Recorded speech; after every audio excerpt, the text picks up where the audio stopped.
E se a busca sem fim pela felicidade estivesse, na verdade, deixando a gente mais infeliz?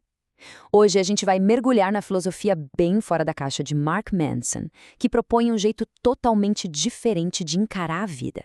Pois é, nem tente. Parece estranho, né? Mas essa frase, tirada de um túmulo, resume perfeitamente a ideia central que a gente vai explorar. A de que essa corrida maluca para ser positivo o tempo todo pode, na verdade, ser uma experiência bem negativa. E para a gente entender essa ideia melhor, nosso ponto de partida é a história de uma figura, digamos, bem improvável, Charles Bukowski. Olha só para isso. Bukowski era basicamente o oposto de um herói de autoajuda. Alcoólatra, mulherengo, viciado em jogo, ele passou décadas e décadas sendo rejeitado por tudo que era editora. Resumindo, por boa parte da vida, ele foi um fracasso. Ponto final. Mas aí, aos 50 anos, a coisa muda. Um editor finalmente oferece um contrato para ele. E a escolha que ele faz é brutal. Ele basicamente disse: olha, eu tenho duas opções. Ficar nos Correios e pirar de vez, ou tentar ser escritor e morrer de fome. Quer saber? Eu escolho morrer de fome. Ele abraçou o perrengue e a luta e mandou a segurança para o espaço. E é aqui que está o pulo do gato. O sucesso dele não veio porque ele queria muito ser um vencedor. Pelo contrário, veio porque ele estava totalmente ok em ser um fracassado. Ele se aceitou, abraçou quem ele era e escreveu sobre isso com uma honestidade que chegava a doer. E foi exatamente essa honestidade brutal que, por ironia do destino, fez dele um sucesso. Essa ironia toda na história do Bukowski, esse sucesso que nasce da aceitação do fracasso, isso abre a porta para a gente falar de um problema que é de todo mundo hoje em dia. Algo que o Manson chama de o círculo vicioso infernal. Pensa bem, já aconteceu de ficar ansioso e aí ficar mais ansioso ainda por estar ansioso? Ou sentir culpa por estar se sentindo culpado? É exatamente essa a armadilha mental. É quando a gente começa a se julgar pelas nossas próprias emoções.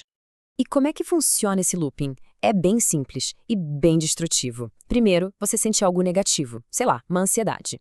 Na mesma hora, a sua cabeça já começa: ué, por que eu tô sentindo isso? Não devia. Aí logo depois vem a culpa por se sentir mal. O resultado, aquela ansiedade inicial fica ainda maior. É uma bola de neve, uma espiral que não para de crescer. E para piorar, a nossa cultura moderna joga querosene nessa fogueira. É só abrir qualquer rede social, né? É um desfile infinito de gente feliz, de vidas perfeitas. A comparação é quase automática. A gente olha para aquilo e pensa: nossa, tem alguma coisa muito errada comigo. E pronto, o círculo se fecha de novo. A gente se sente mal por se sentir mal. Isso tem tudo a ver com um conceito de um filósofo chamado Alan Watts, a tal da lei do esforço invertido. É meio maluco, mas a ideia é a seguinte: quanto mais se corre atrás de se sentir bem, mais negativo isso se torna. E o contrário também vale. Aceitar uma experiência ruim acaba sendo, em si, uma experiência boa. Vira toda a nossa lógica de ponta cabeça. Ok, então, como é que a gente sai dessa cilada?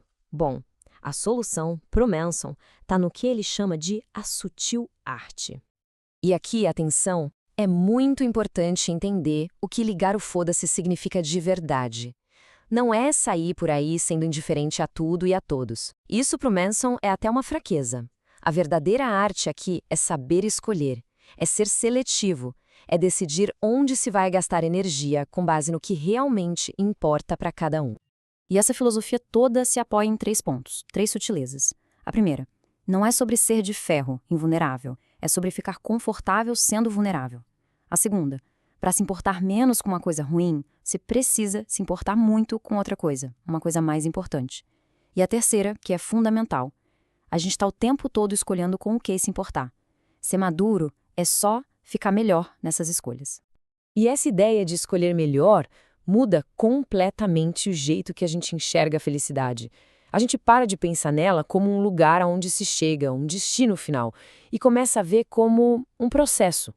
A história do Buda é um exemplo perfeito disso. Pensa só, quando ele era um príncipe, cercado de luxo, sem nenhum problema, ele se sentia vazio.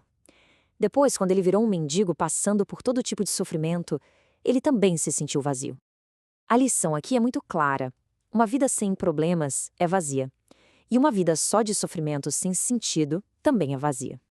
Então, A gente tem esse mito que é vendido pra gente o tempo todo, que felicidade é um destino, é chegar num ponto da vida sem nenhum problema. Mas a realidade, segundo Manson, é bem diferente. Felicidade é o processo, é a atividade de resolver problemas. Porque, vamos ser sinceros, os problemas nunca acabam. Eles só mudam de forma ou, com sorte, ficam mais interessantes. Então o jogo não é tentar zerar os problemas da vida. Isso não existe. O jogo é encontrar problemas que a gente goste de resolver. E isso tudo nos traz para a pergunta que talvez seja a mais importante dessa filosofia toda. Uma pergunta que muda o foco do que a gente realmente deveria buscar.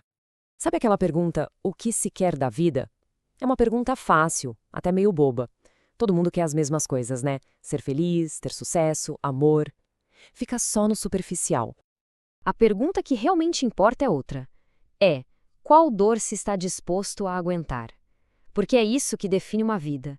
Não é o quanto de prazer se tem, mas sim quais dificuldades se está disposto a enfrentar.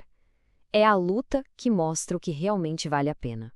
O próprio Manson dá um exemplo pessoal ótimo sobre isso. Ele sonhava em ser um astro do rock. Ele queria o palco, os aplausos, a recompensa. Mas ele não amava o processo. Ele não amava as horas de ensaio, os shows pra ninguém, carregar 20 quilos de equipamento nas costas sem ter um carro. Ou seja, ele queria a vitória, mas não queria a luta. A alegria de verdade, então, não tá lá no cume da montanha. Tá na escalada. O sucesso é só uma consequência das batalhas que a gente escolhe e que, no melhor dos casos, a gente até aprende a gostar. E para fechar, fica essa ideia forte. O que define quem a gente é não são os nossos sonhos, mas sim os valores pelos quais estamos dispostos a lutar. Então a pergunta que fica no ar é essa mesma: quais batalhas valem a pena?